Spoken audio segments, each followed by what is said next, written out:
What are you at, boys? Hello. And welcome to Tales with CR, episode 196A, I believe. Good to be with you guys. I'm your host, Terry Ryan Jr., and I'm glad to be with you.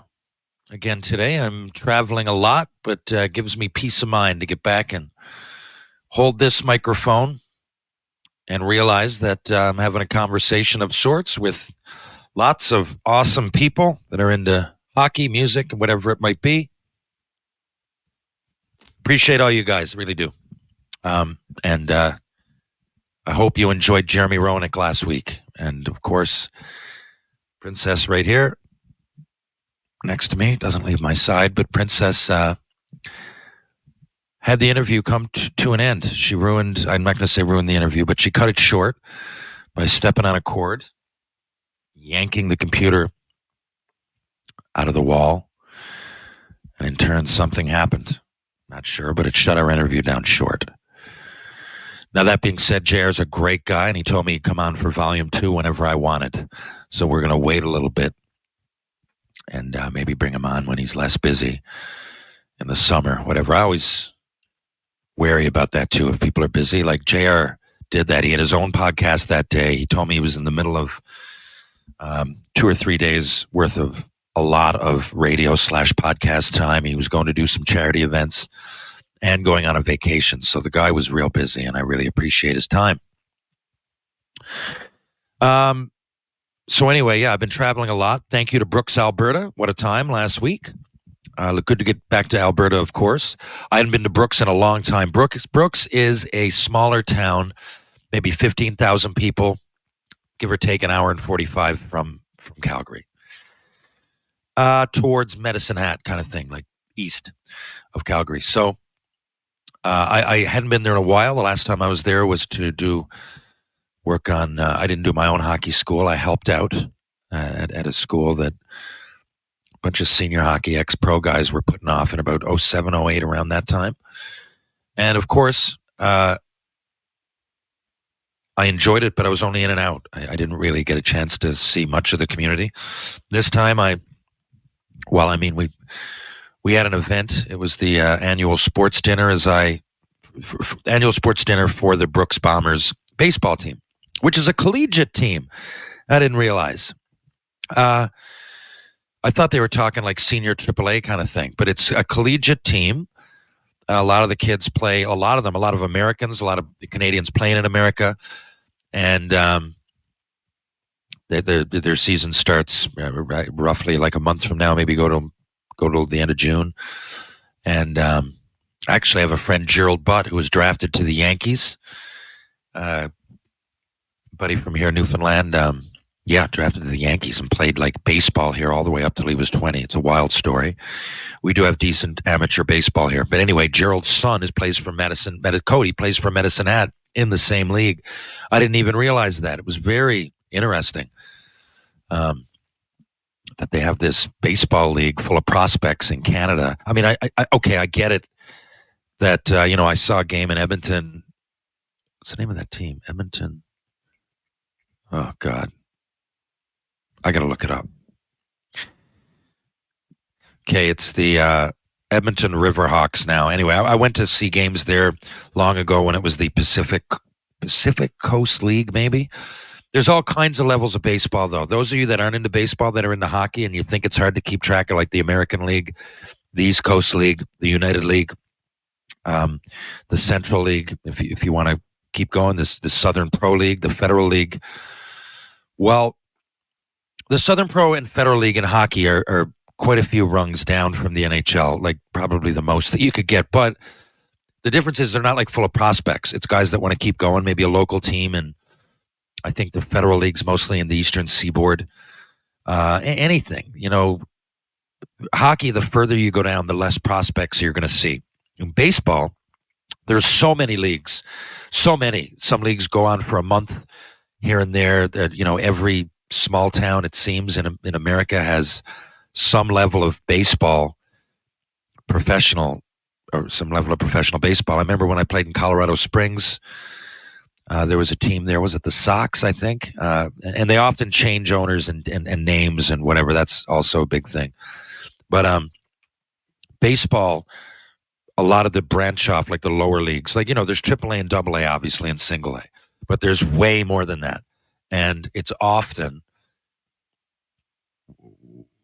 it's often prospects that want to get up. Now, not all of them do, but they're thinking, but way more do than in hockey when you get to that level, right? If you're playing in the Federal League in hockey, you're either on the way down from playing above that, or for the most part, you want to play hockey. You want to keep going. You want to make a few bucks. Generally, they have second jobs. Not so much the East Coast League. Those are in the Central League. You go there, make some good money and everything. As far as I know, the Southern Professional League and the Federal League would probably be, I hate to say the worst, put guys down. They put their life into it, and some of them probably do. They haven't given up the dream, and who knows? People have gone down and crazier things have happened. As I know it, I don't know anybody that's come from the Federal League to the NHL. I do think Southern Pro, I don't know if Scotty Darling dabbled down there for a bit, or there might be a few players. I know my buddy, Dave Roper, the equipment manager, did it. He's now with the Leafs, started down in the Southern Pro League. But anyway, I respect it all. I love it. I love watching. I love being a part of it, meaning commenting on it. And I got nothing bad to say. I'm sure the further you go down, there must be more tilts. I'm looking at this guy now, Daniel Amesbury, came from the Federal League. Now he's playing in Fort Wayne, the coast. He's just fighting everybody. When people see Matt Rempe in the NHL, trust me, there's those guys, and you might think fighting is totally gone. It's not. There's fighters still in every league, less than there has been, but there certainly exist. Now, so I'm going to Boise. I'm going in. What's happening here is that I'm going to drive into Sun Valley. I'm leaving Thursday morning. I'm staying till Monday. And there's a Sun Valley Suns. It's they call it semi-pro. We probably call it senior hockey. Guys have played. I don't think it's on the level that our local senior hockey is here,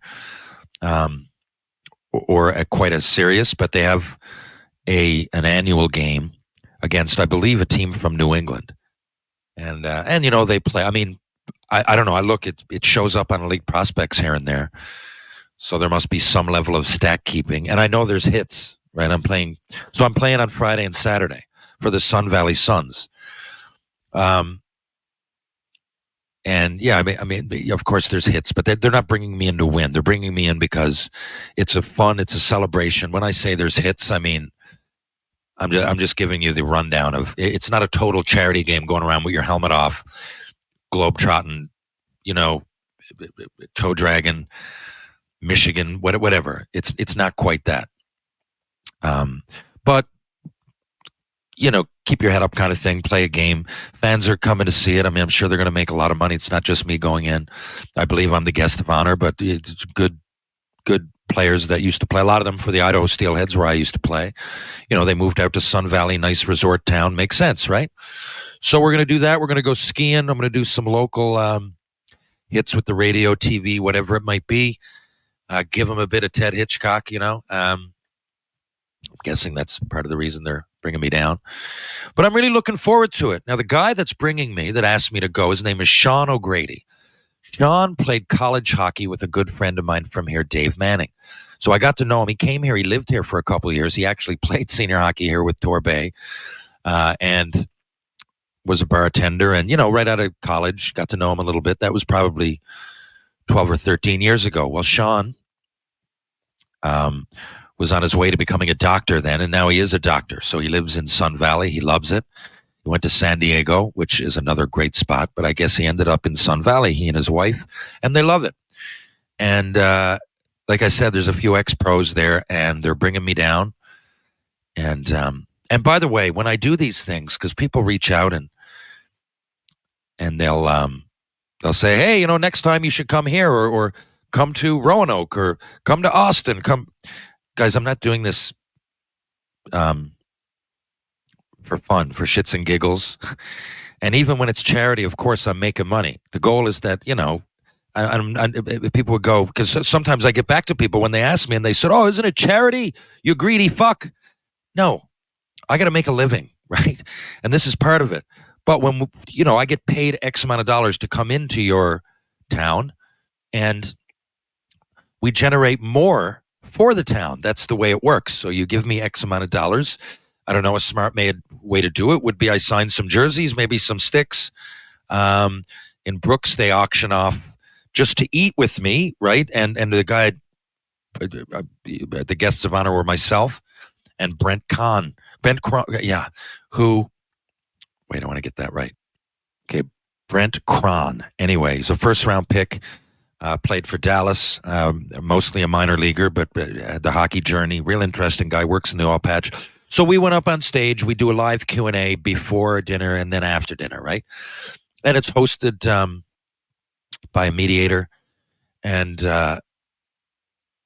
was this time it was these fans were awesome, and we had a great Q&A.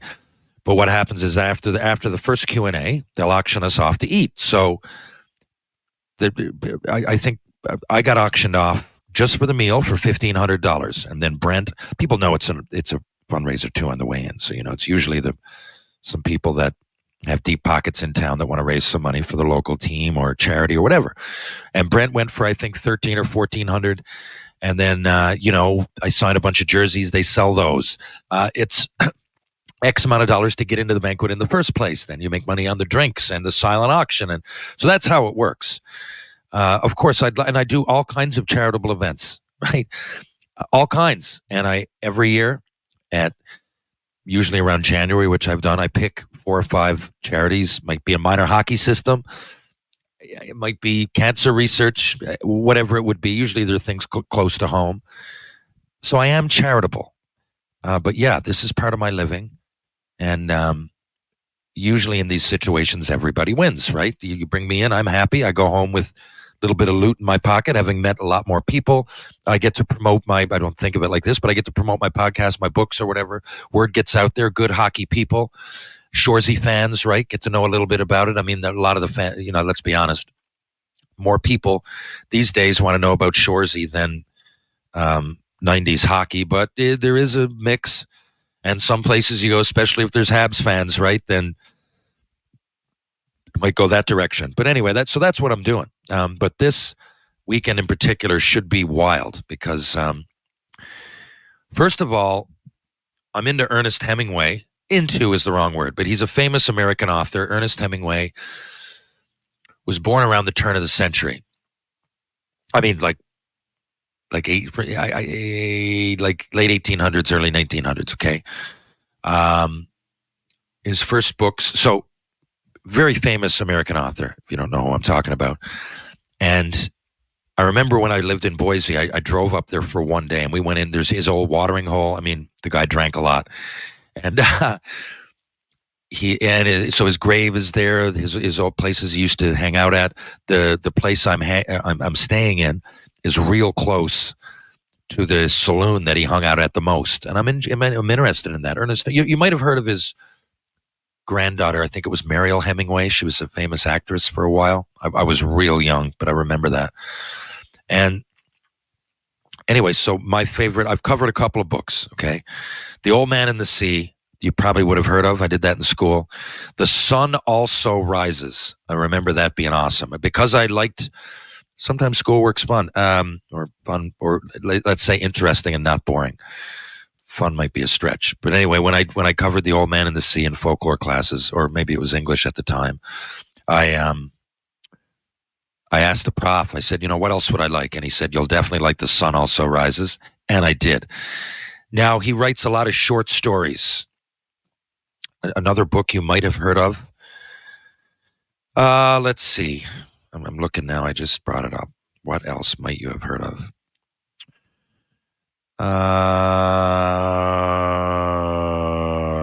Give me a second. I'm reading a lot. It's a lot of short stories, right? Oh, For Whom the Bell Tolls. There, I know you might have heard of that. It's been referred to in many movies and songs. Anyway, he's just a famous writer. You know how those of you that are into Shakespeare, or at least had to take it in school and suffer through it, but you're aware that he wrote a lot of plays and poems. Hemingway wrote a lot of short stories, and I remember just short stories being a book the size of a novel might have 20 or 30 in there, right? Oscar Wilde is another author that's the case. So they're not always famous because they're not long and they're not to be dissected in English class the way The Old Man and the Sea would be, or any famous, intriguing book of the 20th century. But yeah, here you go. Ernest Hemingway, The Complete Short Stories. So that came out in 1953.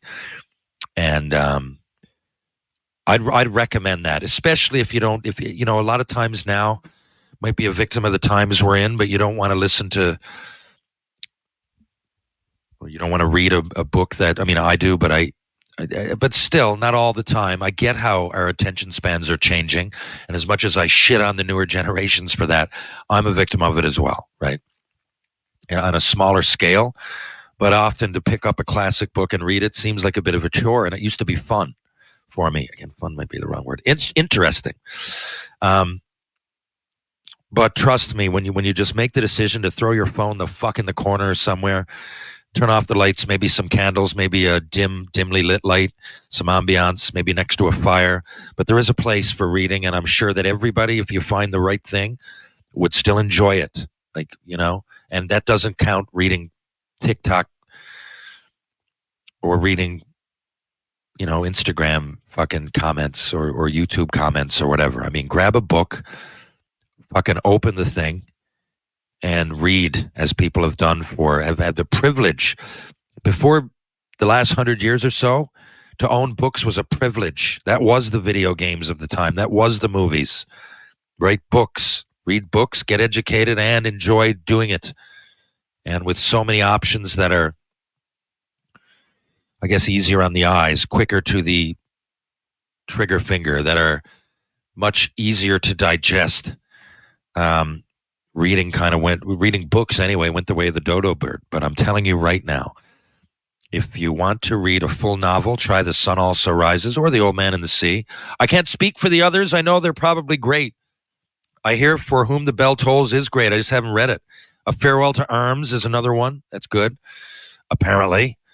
But anyway, there's complete short stories. I'm going to read it again. I highly recommend it. Anyway, that's that. I'm going to have Sean on my podcast tomorrow. Now, trust me, we're not going to go in like we did with JR and dissect his career. If you're listening going, I don't want to hear just an NCAA guy didn't make the NHL. No, but he's a fucking doctor. And that journey is interesting in itself, but more often or more than not, we're going to talk about what I'm going to do down there, maybe the history of hockey in that area. And I'm going to get his takes. He's a former hockey player that was shooting for the top just like we were. He didn't quite get there, but he got 5 years of good schooling in at Colby College and became a doctor, and that's an interesting path. So we'll dissect some of that. And what I'm saying is that he's a smart guy. He might have some decent takes on some recent NHL news. Hot topics, put it that way. So that's that. Now, I'm going to answer just a couple of questions that you guys have for me. And I know I said that we were going to do a Beatles episode, and we are.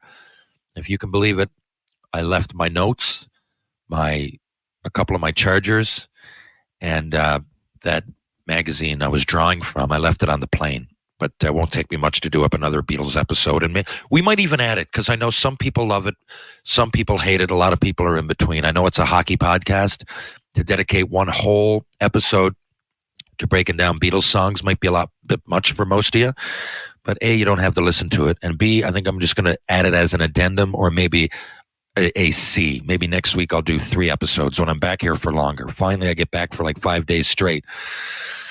And then, of course, I'm off to Chicago the week after. Anyway, that'll be fun. And hopefully I get to meet Connor Bedard And I love games in Chicago. And I love Chicago. I could go there and have nothing to do with hockey and absolutely love it more than most cities I've ever been to. It's my favorite city in the United States of that magnitude. That's that big. Some of the smaller places I love, like Boise, Colorado Springs. Hence, I chose to play there. I love small town and medium town America, but I'm just saying of the absolute huge fucking metropolises that have like 2 major league teams and shit like that. We're talking New York, L.A. We're talking Chicago. We're talking, I don't know, Houston, Dallas, Miami. All great spots. I can go on and on. You know what a big city sounds like when you hear it. But I fucking love Chicago. Lake right in the middle. Beaches right in the middle of the city. Great music culture, sports culture, good people. Heartland of America. They're that kind of city.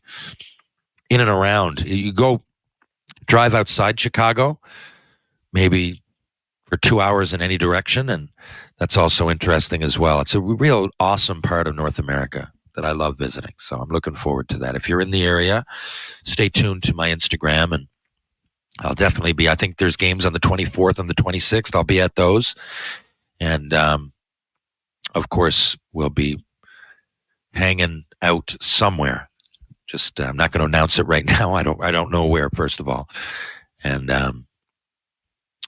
I just stay tuned because I don't really know the plan yet, but I'm pretty excited.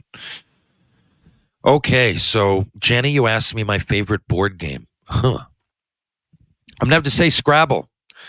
It's probably a boring answer, but it's my favorite, and it's as much mathematical, I think, because once you got to realize, it's one thing to spell words. Good at Scrabble is like knowing the 2-letter words, and there's a lot of them that you would never think if you don't play Scrabble are actual words. XIAA, WO, KI. I'm rusty. I haven't played in a while. KA and KI are words. So anyway, more often than not, you win Scrabble at knowing the small words and knowing where to put them. Triple word scores, double word scores, double letter scores, triple letter scores, right? If you don't know what I'm talking about, I'll shut up now. But that is my favorite. As a kid, probably Monopoly, the old standard. That was fun. It got the family together, started just the right amount of arguments, right? The game of life, the game Risk, or the game Monopoly started just the right amount of arguments for me. It was great because you love that in a family gathering, right? You want to see a little bit of piss and vinegar. People pissed off a little bit. And you wouldn't get that through Snakes and Ladders or, I don't know, fucking Pictionary or those. Although that's entertaining in its own right. But Monopoly, when it comes to money, even fake money, watch your fucking greaseball relatives try to fuck you over. All right. That's a little bit of fun. Anyway. Best concert ever. Oh, Jesus. Oh, comes from Mark. Mark? In Australia.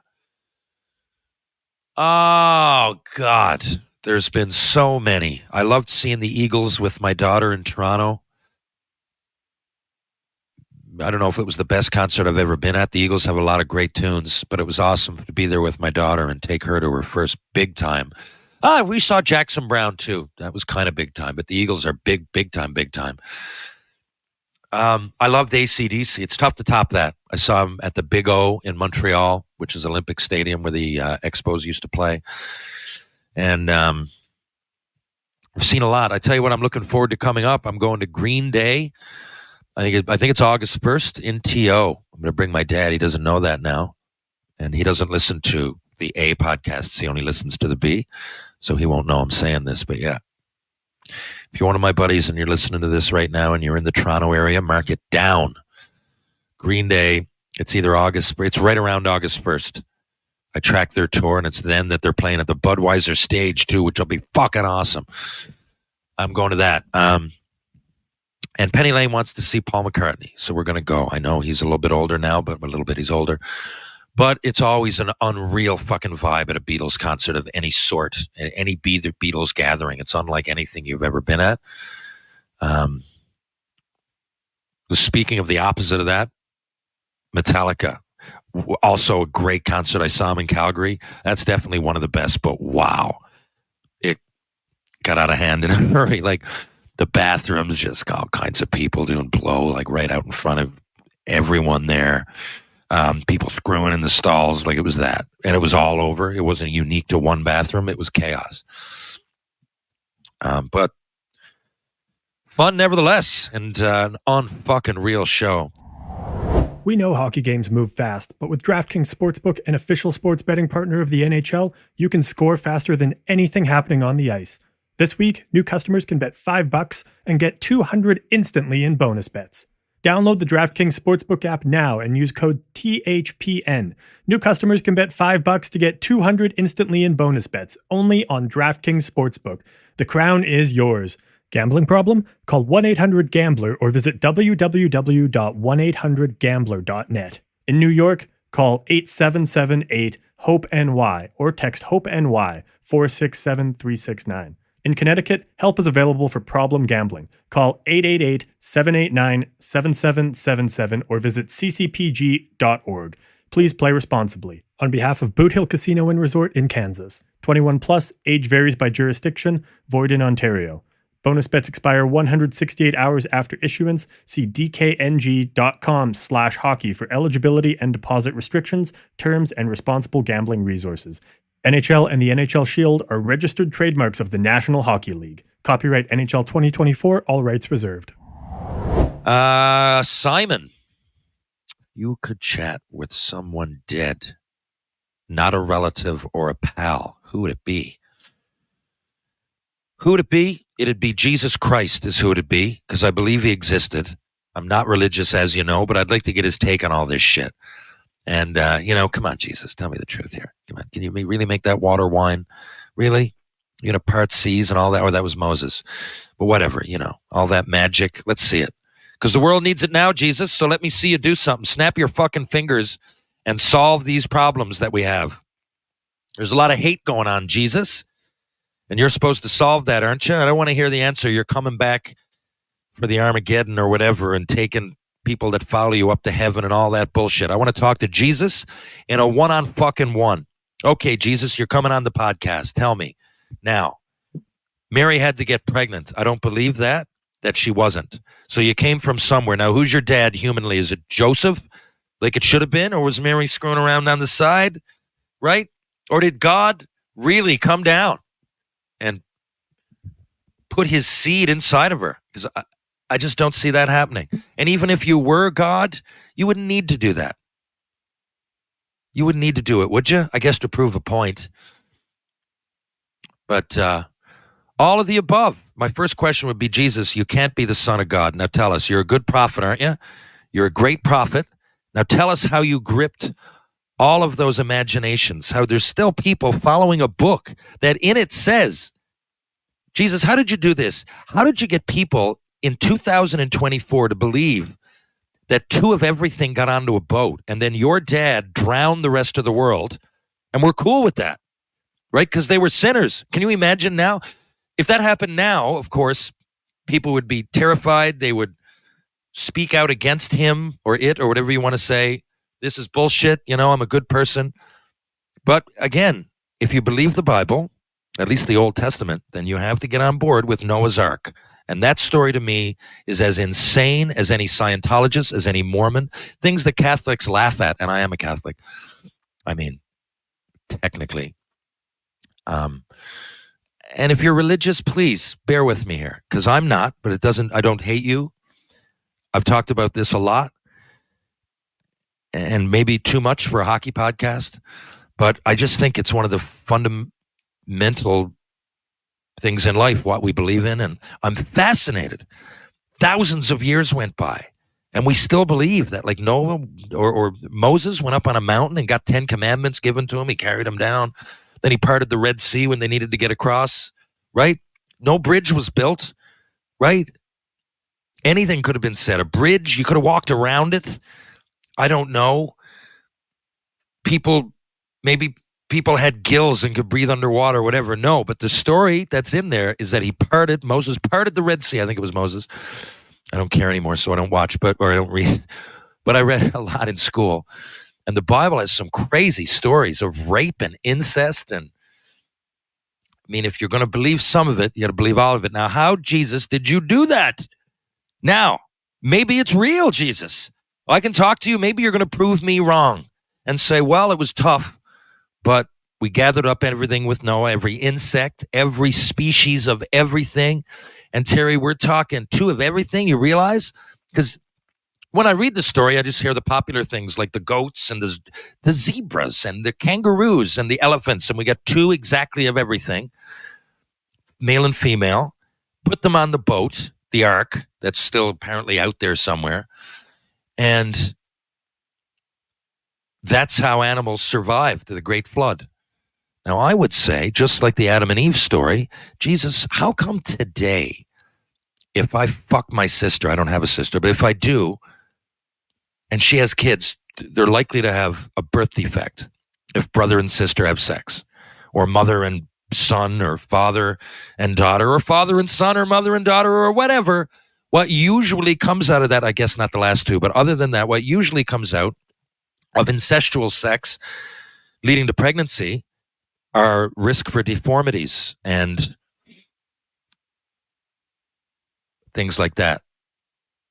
I don't want to keep going into that because the sky's the limit. I don't know. Deformities is the easiest way to put it. Disease. Yet, Jesus, you pulled it off with Adam and Eve, right? Who were there? Was it Cain and Abel? So they must have screwed Eve, right? If you go there, and then if science tells us today that it's proven, obviously, right? If you have sex with your sister or your mom or your dad, leading to pregnancy, it's probably bad for the kid. But if you believe the Noah's Ark story, then everything is based on incest. Like for at least like 3 or 4 or 5 generations, you would have had to screw your real close relative, right? Am I wrong? Those are questions I'd have for Jesus. And I don't mean this to be sarcastic. It kind of sounds like that. Maybe the joke's on me, right? But again, I do believe in Jesus. I do believe he was an unreal prophet. His teachings, I even believe in. I mean, who doesn't want to give on to others as you want to do unto yourself, right? I'm totally on board with that. And if he was around here now, I'd probably follow him for that reason. But I wouldn't follow him because he said he was the son of God and he was born to a virgin and, you know, the whole Noah's Ark and all that shit. I don't believe that, but I do. His teachings, of course, don't take everything I'm saying for a slap in the face to that kind of idea or a prophet. There's been unfucking real prophets out there. If you want to put Nostradamus into that category, people say predicted the future. Some things maybe led to that sort of thing looking like that, but he was still a prophet. Not all prophets are religious. And judging on when he lived, he probably had to be religious to some degree. But, you know, Galileo was prophesizing really when he said, I mean, he was making a statement, the earth is round. He nearly got put to death for people saying that. It's another thing with religion, right? Once we know the earth's round. Once that happened, okay, it's another asterisk. Okay, we'll go back in the Bible and we'll just specifically believe other things, right? We'll believe other things now that that's proven. So there, off the top of my head, there's 2 things, incest and the world being round, that kind of proved the Bible wrong or at least curiously inept. Anyway, Jesus is the answer. Fuck, I could go on for 3 hours with that answer. One place I haven't visited on my bucket list. Well, there's so many, but Australia for sure. I want to go there someday. It's just so far away, it's elusive. And probably at some point, I do want to go to like the major cities, Asian cities. I want to, Hong Kong I want to start with at some point. I've heard good, bad, ugly, but there's like a lot of their everyday living inventions don't make it over here. Like everything from like toilets, not that I'm going there for a toilet, But I don't know, like little nuances to things that we have. Everything from instruments to pots, pans, like I said, toilets for some reason. I just don't know why my head went there, but cars and the way they handle themselves. Like, we don't get all the Asian cultures. I think we don't get the full grasp of it in North America. I mean, we might see somebody that's, I don't know, Japanese or Chinese. We might eat Vietnamese food downtown or wherever we are and get together. And you might gather a lot of their culture that way. But there's a whole lot more. Like, imagine if I was in Hong Kong and someone had never been anywhere else and saw a white guy from Newfoundland and judged me because, or not judged is the wrong word, but like everything that, when they looked at me, they only saw like fish and chips, rubber boots, Jig's dinner, a lot of it revolves around food, which is just one part of life. Like, the odd song makes it. Remember that Gangnam Style? Annoying song, but that came from there.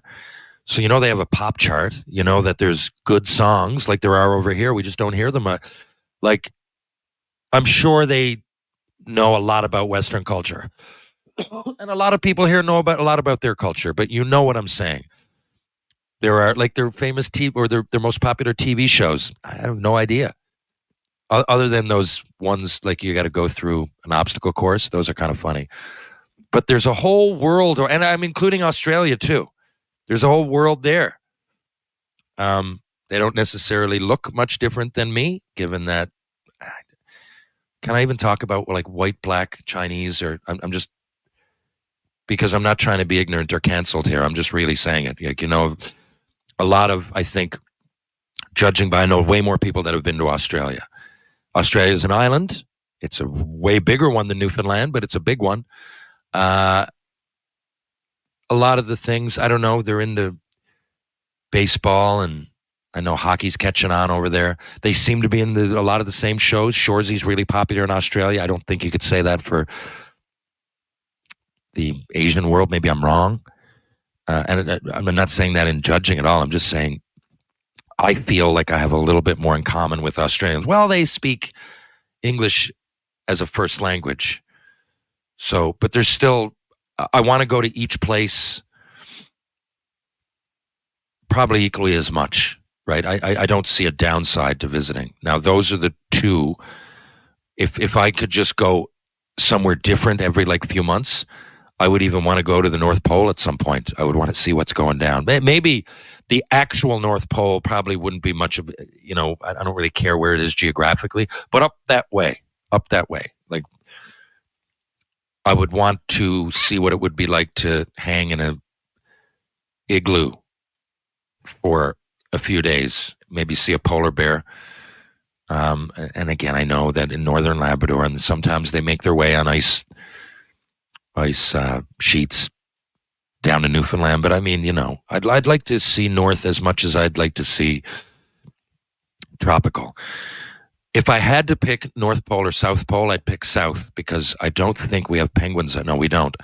In the Northern Hemisphere, we don't have penguins, but in the Southern Hemisphere, they do. And I'd like to see that as well.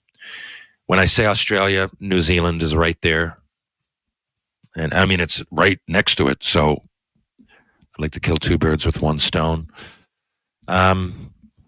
So yeah.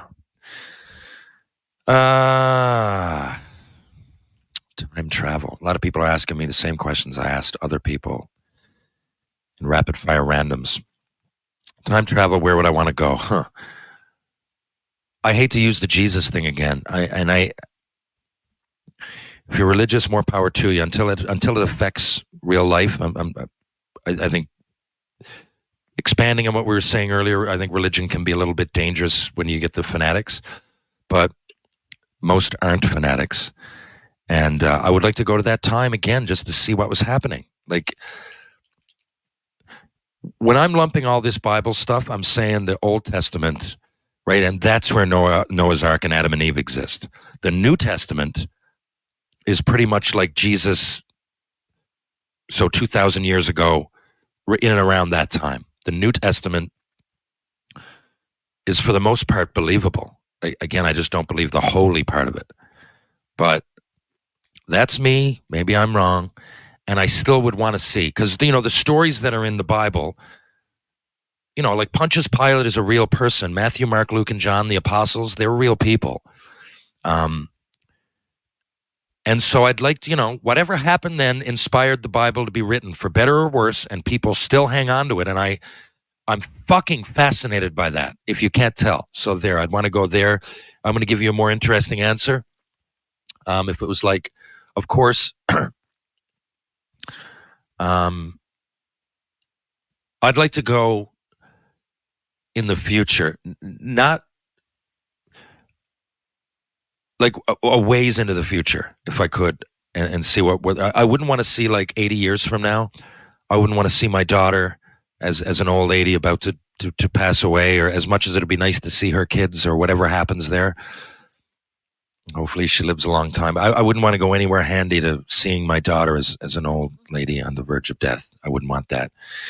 But going beyond that, with no like personal attachment to her like great grandkids, that'd be cool. I'd like to go to like maybe, I don't know, the year 2200 or something, and see what's going down, if we're still around, if religion, politics, sports is all the same way, if it's evolved, but it's still kind of the way we see it right now. For example, has the NHL, the NFL, the NBA, Major League Baseball, have they gone global? Can we go to the moon for a joke? Can we teleport? Have we made it out of our universe, out of our galaxy? Oh no, our solar system. Fuck, I don't think we'll have made it out of our universe or galaxy unless we find some, like I said, some portal. But who knows? Anything's possible, right? Look at where we're living right now. If you said any of this to someone 100 years ago, much less 200 years ago, much less 5,000 years ago, right? People were still around. If I often, until I went back to school, I discredited the past a little bit. I'd be like, almost like ignorantly, like everything that came black and white television before. Sound like, even now, if I say, this player was great, a great hockey player in the 1940s, most people don't even give a shit. They're like, well, it wasn't real hockey. They're still the best people that are playing the sport at the time. They're not given the tools or anything. But if I, or you, if you're listening, or I could be talking to a rec hockey player or an NHL player right now, I know your first reaction is, they sucked back then. But they didn't, though. They only had straight sticks because that's what they used. The skates obviously didn't last as long as ours do now. The equipment was different. But still, giving all that, they had to go out there, and there was still, it's all relative, right? In relative terms, they were the best. And there's something to be said for that. If you go back, there's a couple on YouTubes where they read the Roman soldiers' letters out loud. And you'll be like, the Romans had a system. It wasn't just chaos on the battlefield and everything like people think. Now, lots of people had a system, okay? The Egyptians, the Persians, which was the Egyptians, the Greeks. I can go on and on. There's Inca. There's all kinds of civilizations, or there's all kinds of empires, and that have come and gone, and the big difference, I guess, with us today is electricity. Other than that, look at the Romans again, right? Most people are familiar with that, and you see pictures of the Colosseum and everything. The Colosseum in Rome, right? It's built the same way the Air Canada Centre would be today, or the Staples Center, or whatever, which is amazing. We're still we're still using their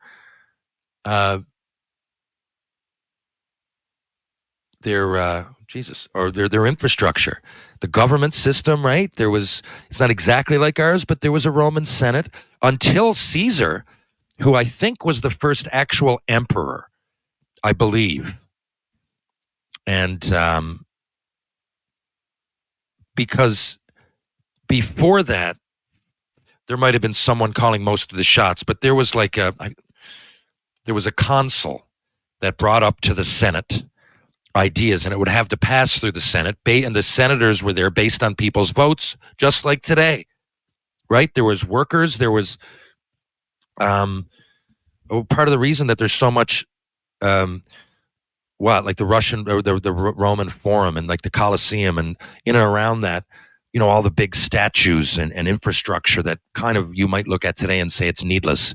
Why did Caesar build so many statues of himself? And the Parthenon and all these things, they're great structures, but well, they did it to put people at work. First of all, Caesar did a lot of it, so we can pay you. We got money. We could put the people to work just like they would now.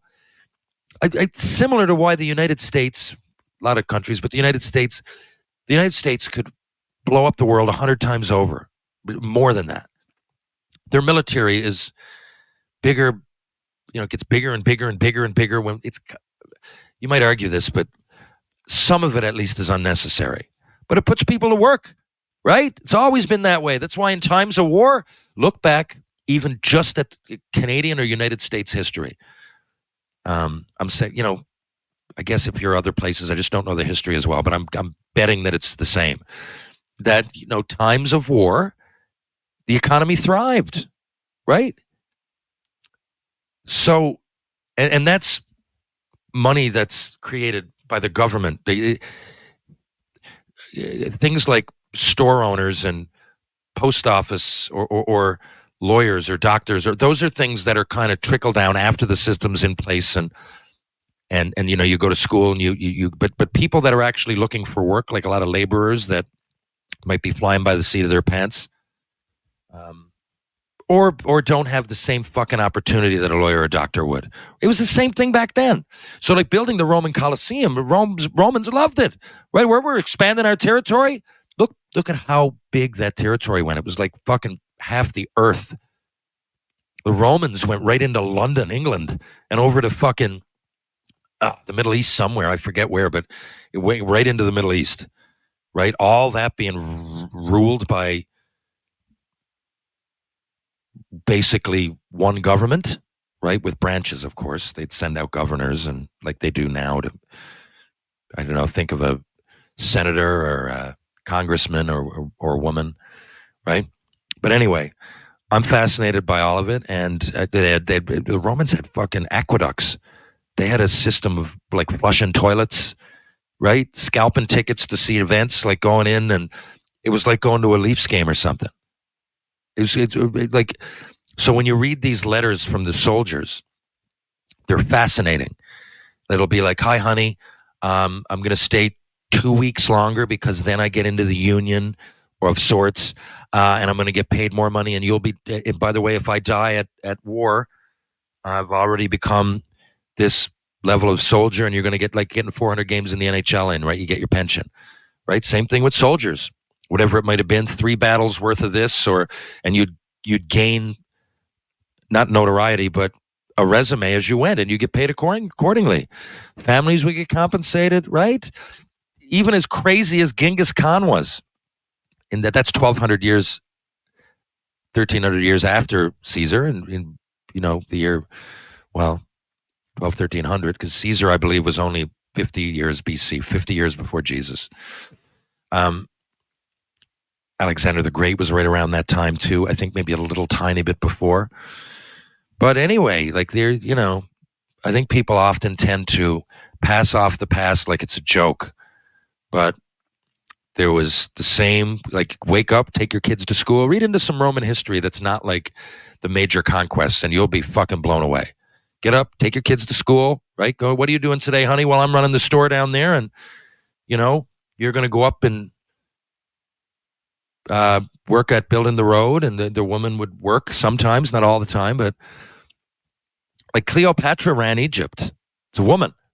Still hasn't been a woman president, right? So again, and I'm saying that because people can go back and say, well, women were owned, or women were slaves, or women couldn't. Yeah, some parts of the world, they were. In Egypt, women could be queen. Well, Lots of women could always be queens, but queens could run things, and it could be a woman, no problem, right? No sweat at all. So there's been ups and downs in human history, but we're always adapting. And in fucking 2,000 years from now, people are going to look back at this and say, can you fucking believe that? Can you believe it? And things change. That's the way it goes. Adapt, evolved. Adapt, evolve. Anyway, that's it. I hope I didn't offend you again. If you're religious, it's obviously something in my subconscious all the time. But I'm just a fan of, like the Beatles said, Penny Lane and I have 2 commandments, if you want to call them that, or two. Remember when she was like 3 or 4 years old, we spoke about it, and it was A, all you need is love, and B, do unto others like you'd want done unto yourself. And that is right out of the Bible. The Bible is not a bad thing. Some of it is crazy, but the Bible in itself, I don't think is bad at all. And the Beatles said it best. All you need is love. Those 2 things, I think you can kind of cancel out most of those commandments or to-dos or to do not or to not do's or whatever it is, whatever it might be. Anyway, thanks. We're going to have Sean O'Grady on tomorrow. We're going to do a Beatles episode next week. We got Pierre Maguire coming on, and I know he's at least polarizing, and he's always been nice to me. I know people give him a hard time, but I think Pierre Maguire's actually a pretty good guy now that I got to know him a bit. Anyway, he's coming on. Mike Commodore's coming on.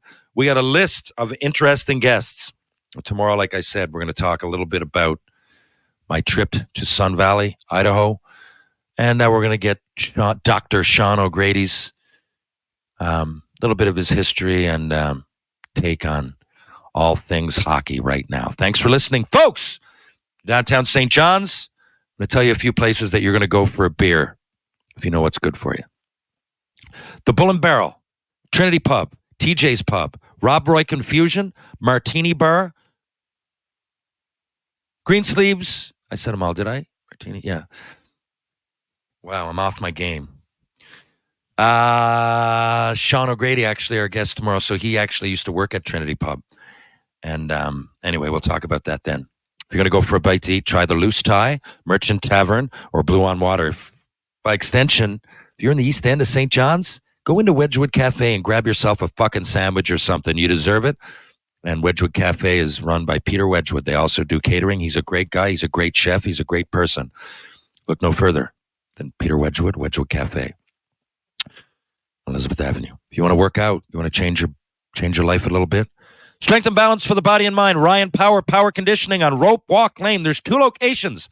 Mr. Lube in St. John's, Newfoundland and Labrador. One is on Kemont Road. One is on Topsail Road. Chris Sparks. Live, laugh, lube.